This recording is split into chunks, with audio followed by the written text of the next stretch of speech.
Get ready, start. Then, sir, some attempt has been made to introduce certain elements in the present Constitution Amendment Bill, but naturally other details and further elucidations are out of the preview of the present bill, and therefore a new bill will have to be brought forward to the extent that it is necessary for incorporating these provisions. In the meanwhile, I would assure the House that government have made arrogance and will take steps for having interim advisory bodies, etc. So far as all these areas are concerned, and then immediately in the next session, or if that were not possible, in the session after the next, an attempt would be made to place before this House a bill or bills for broadly carrying out the scheme, especially the administrative scheme that I have explained to this House. There will, of course, be, in addition to these bodies, so far as Delhi is concerned, a Delhi Development Authority. All these are necessary because Delhi is the capital and all attempts have to be made to make Delhi as model a city as possible. Now, the next item with which this bill deals is what is known as the safeguards for linguistic minorities. Now, this would apply to all the states. So far as this is concerned, there are two or three aspects to this question. One is that we are dealing only with linguistic minorities, not any other minorities at all, and we are generally following the line that has been laid down by the States Reorganization Commission. The States Reorganization Commission rightly pointed out that even after the reorganization of states, there would remain a large population speaking languages other than the territorial language of the particular state. Now, so far as these people are concerned, certain safeguards were considered essential. In the first place, we have to note that all the inhabitants in any part of India, state or union territory are the citizens of India. They have a common citizenship, and the rights of common citizenship will naturally the available in all respects so far as the linguistic minorities in different parts are concerned. But it is essential that so far as possible the interests of the linguistic minorities should be safeguarded to the extent that it is necessary.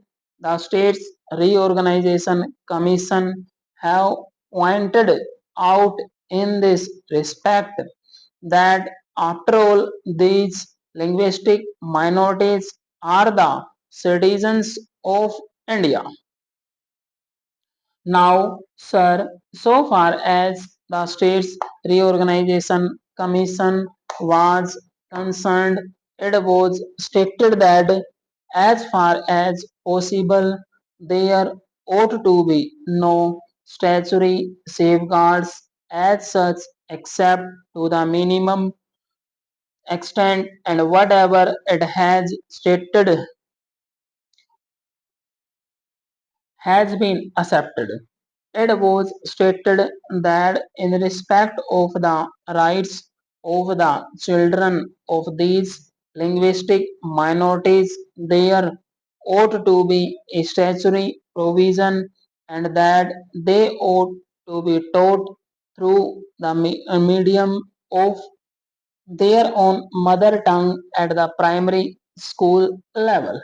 Now that has been accepted as the House will find a new provision has been made in the bill so far as the secondary education stage is concerned and so far as the other questions are concerned.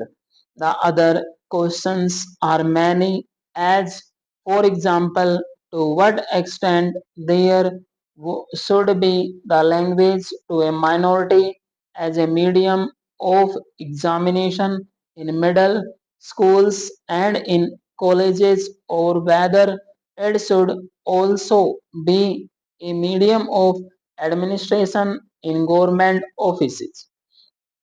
Now, sir, there is another question also which has been raised, namely the question of domiciliary rules.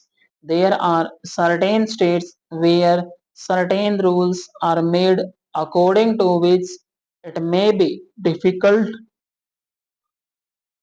for the non-residents in that area to acquire certain rights. In some cases, very long periods have been laid down. If I mistake not, in one case, 12 years residence was prescribed and that was considered rather inequitable. Stop. As you are aware, sir, in this respect, the Constitution has stated that if, for example, there are any such rules which had the force of law at the time when the Constitution was inaugurated, then they would continue to have the force of law until Parliament makes a law in that respect. We are considering that aspect of the question also.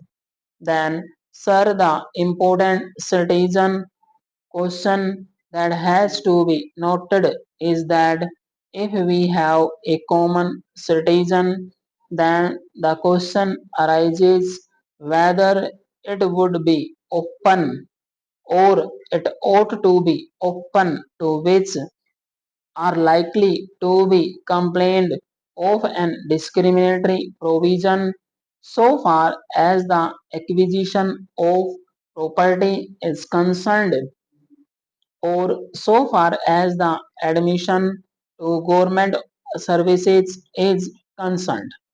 Therefore, sir, the whole subject is under the consideration of the government of India and we are anxious to evolve certain provisions.